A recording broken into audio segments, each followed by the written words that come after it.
is my first time ever being at Angel's Point, the city of Los Angeles in all of its beauty, and this is one place to enjoy all of that, to meditate, and it's one place I've never been. Wow. From this perspective, you can see City Hall, a lot of the corporate buildings downtown.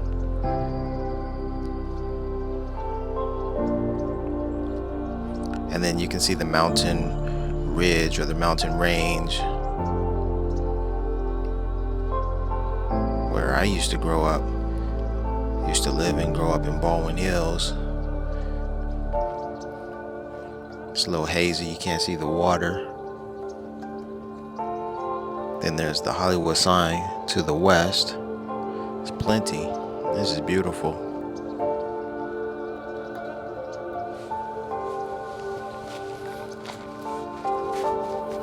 Los Angeles.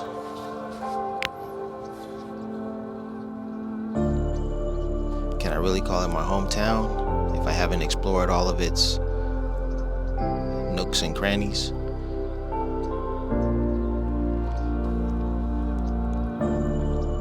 Well, I'm doing it now, so that's good.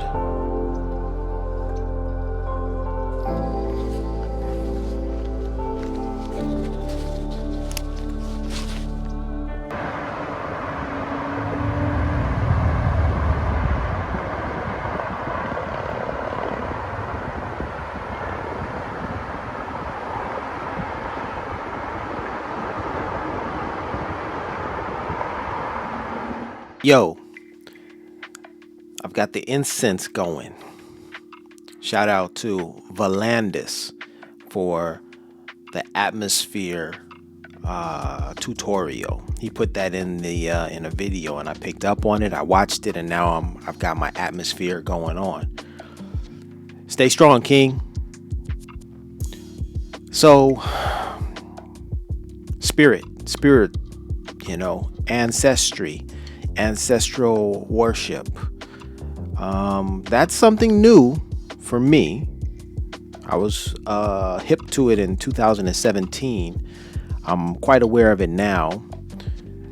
2017 when I traveled to Cuba and I learned about Santeria and ancestor worship. But I'm a fan of Jean-Michel Basquiat, and this video is about how that painting behind me, that's a reproduction, right? That's my own reproduction of Jean-Michel Basquiat's work. It's about how that painting, how Jean-Michel's art and ancestral worship all coalesce, how they all, come together. So Jean-Michel Basquiat, a Haitian Puerto Rican artist, right? Created artwork that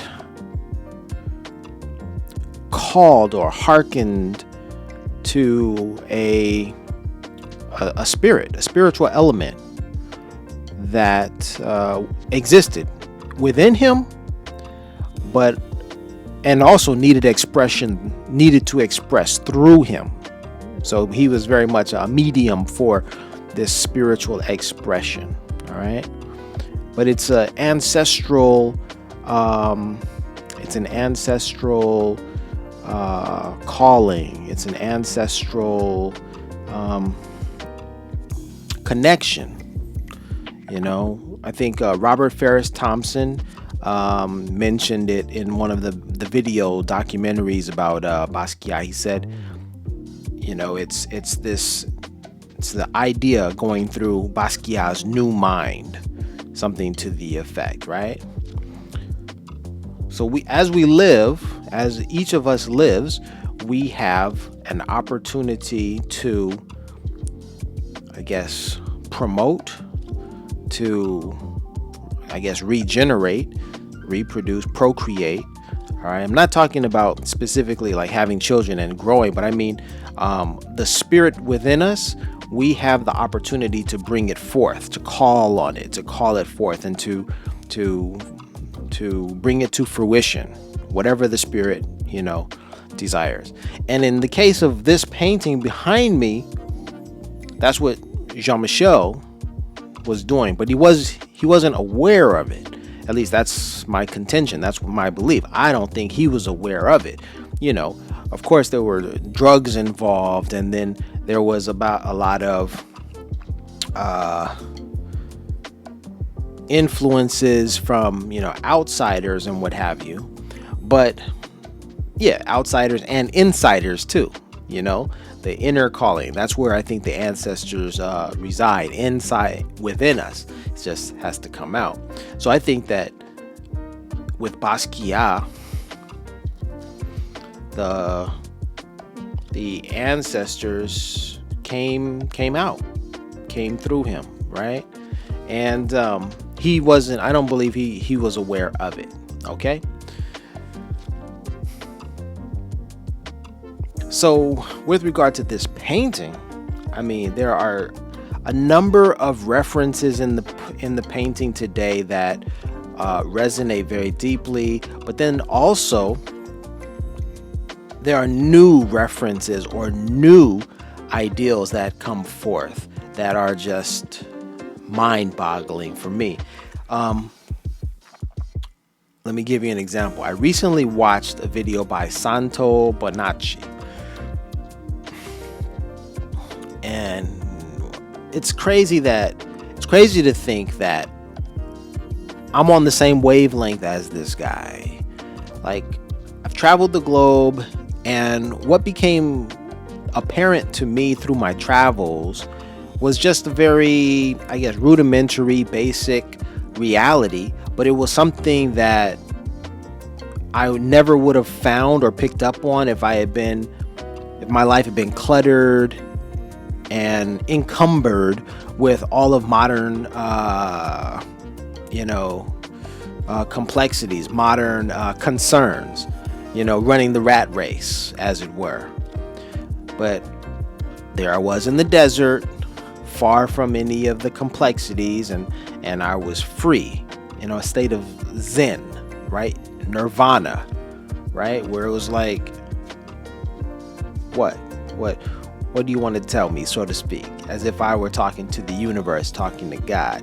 And then there I got my revelation. Here, this is what we want you to know. This is what we want you to share with the people, sort of a thing.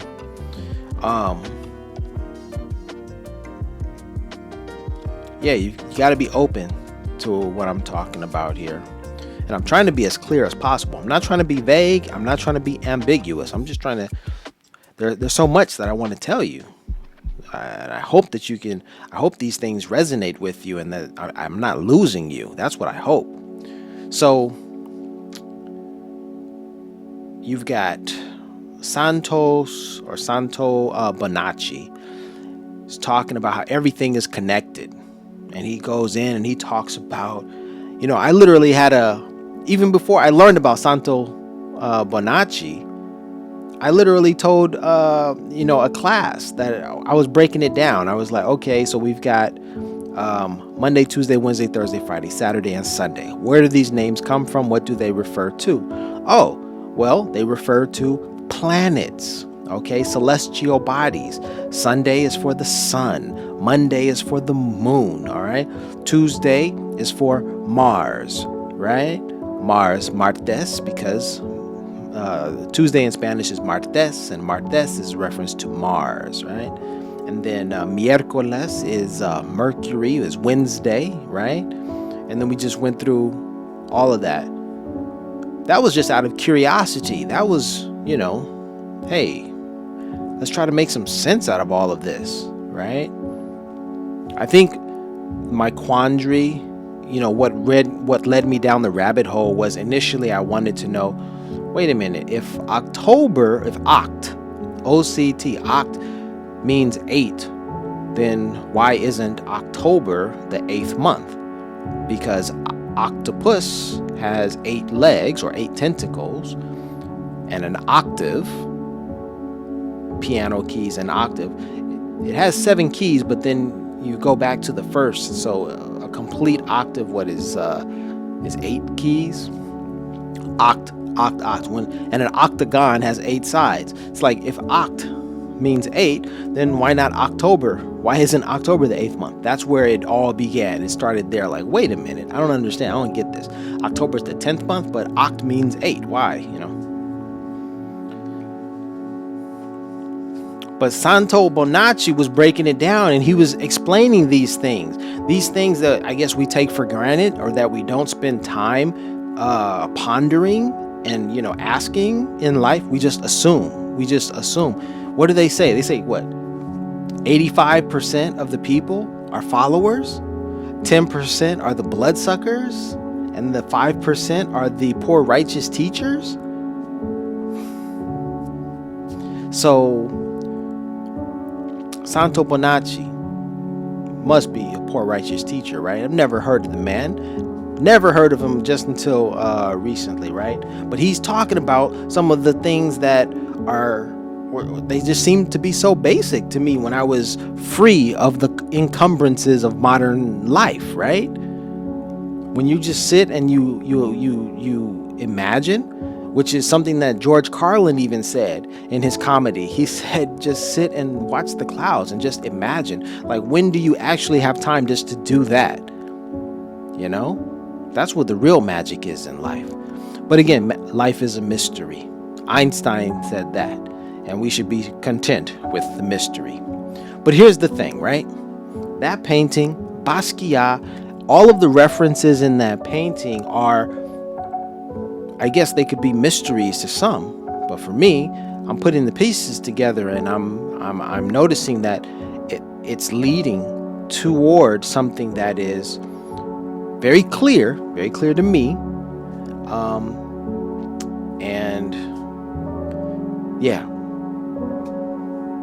and it seems to be very clear. But then the most recent thing, even one of the reasons why I brought up Santo Bonacci, is because he mentioned the number 47 in one of the videos I watched. I should have notated it so I'd be able to go back, and then I could tell you all exactly what he was saying. But he said 47 was important, like something about 47 degrees. I have to find that video. But he said 47, and it stuck with me. He said, oh my gosh, did he just say 47? Because 47's on this painting, y'all.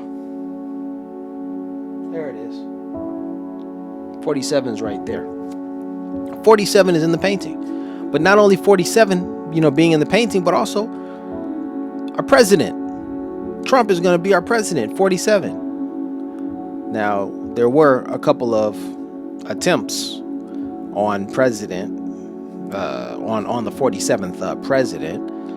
They were unsuccessful. That painting, Basquiat's painting, which he did around 1982, there's an X. There's an X next to 47. It's not over 47, but it's near it. So I don't know what that could mean.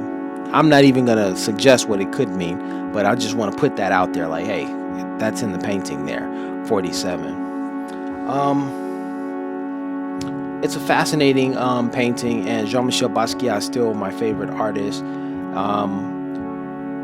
5 days ago, December 21st. Oh, shame on me. I should know Basquiat's birthday, right?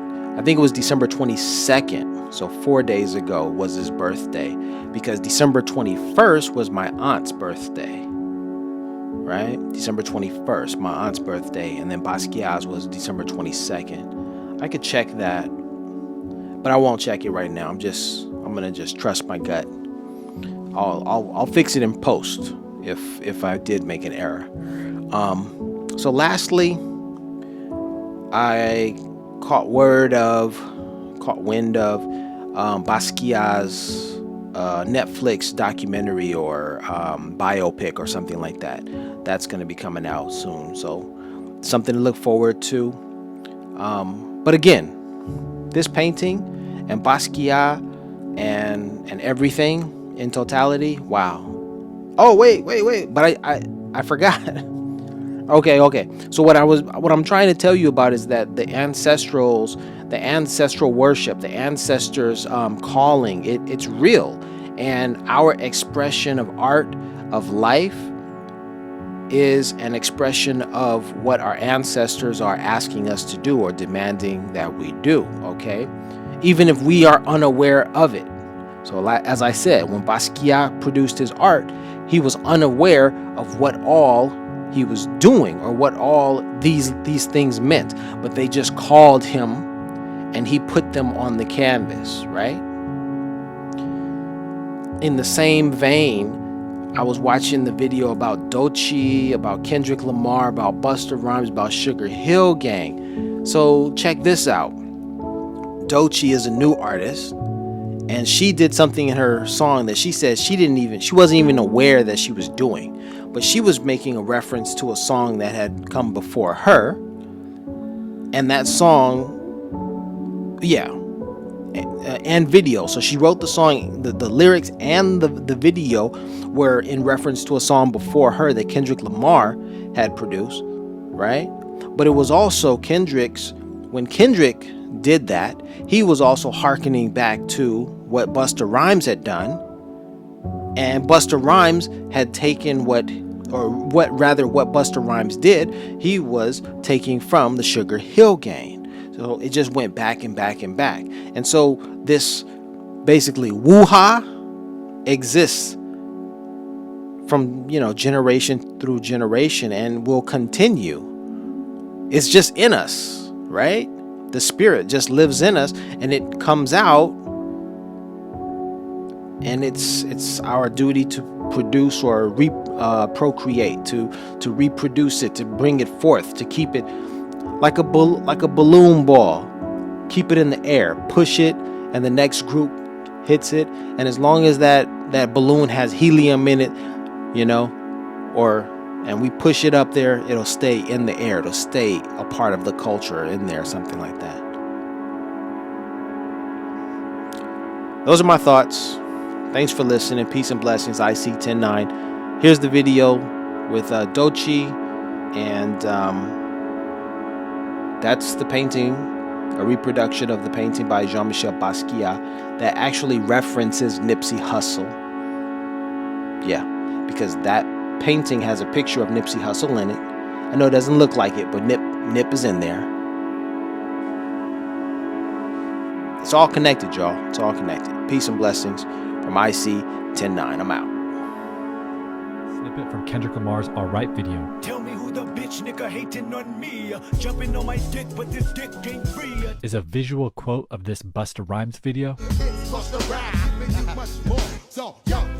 This video is for the 1996 song Woo-Ha. However, the song Busta performs in the car is a brief snippet of another song that he teases before Woo-Ha begins. Kendrick mirrored this format in Alright, as his car scene is also a new song snippet that appears before Alright begins. He even interpolates Busta's cadence from Woo-Ha. Jumping on my dick, but this dick ain't free. To pimp a butterfly, another classic CD. Wake up every morning, yo, I must succeed. Nationwide knockouts make the world stampede. Recently, TDE artist Doechii visually quoted Kendrick's car scene in her video for Nissan Altima, even getting some of the same TDE members from the Alright video. They suck, that's tough, nigga, pay up, get your rates up, but a motherfucking princess. Coincidentally, Doechii also quotes Woo-Ha on her song Catfish off the same project. Step up in this bitch, I look too fly.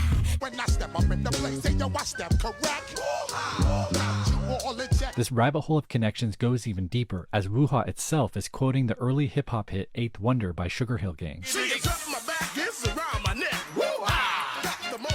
And SugarHill Gang was actually quoting a 1979 set by DJ Hollywood, one of the earliest pioneers of hip-hop. I got the girls in jail. Recently, I had a chance to ask Doechii about this sequence of connections. Here's what she had to say. We have Doechii 2024. Right. Quoting Kendrick, quoting Busta. Yes. Busta quoting SugarHill Gang, who's quoting. Essentially, we get back to the origin the root of hip hop. This is powerful. I feel like intuitively or like spiritually woven in with hip hop in a way where I don't have to strategically plan that out, but it's just kind of in me and it's in my DNA. Yeah. And that makes me feel really like proud and a part of something special. And I didn't even know that I was doing that. October 9th, that's where it starts. You see, it's the same old thing.